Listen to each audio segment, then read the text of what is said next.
just getting ready to perform the recharge procedure on this, doing a recovery procedure on that one. Then I discovered it wouldn't hold vacuum, so that means it just turned from a recharge that it was called out here for to a leak test. So book time for recharge 1.4 hours. That is not going to be performed because we have to look for a leak. So I went over and I grabbed my little mini bottle that I have filled with nitrogen, and I pumped up the system with dry nitrogen, and I was able to find the leak right here at this fitting that we have taken apart, and it was leaking down here. And what we discovered, unfortunately, the technician didn't see this has those flat washer O-rings, and I guess the old one might have stuck to the old condenser and got lost. And so he had, and you're supposed to change them every time, but you know, shops don't do that. So I told him to go look for it. He couldn't find it, so it's not getting done today.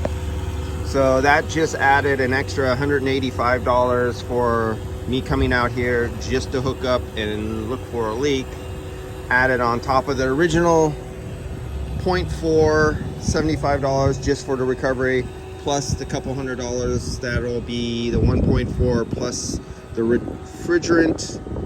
This is YF refrigerant, $207 a pound, and I think this system is a little bit over a pound, and the sticker is missing. I gotta look for it. They also, yeah, they gotta get the sticker. They don't have the sticker down yet, and because this still has to be put together. It's a very good thing. They always try to get me out here to recharge their vehicles before they put them together. This happens to be an OEM condenser, so that part is good. At first, when I was leaking, I said, oh, it must be an aftermarket condenser, because I get so many leaking aftermarket condensers from being poorly machined at the machining when they machine the openings to receive and accept where the seals go. But that wasn't the case, and before they took it apart, I looked real carefully at the number of tubes, and I looked real carefully at the fins, and I looked at those and I said, you know what, those are high quality fins. They're too close together, and those are a good quality fin. I go, that's a really good aftermarket condenser. But then the owner notified me that this is actually an OEM condenser. I couldn't see no stickers or markings on it anywhere, so I didn't know.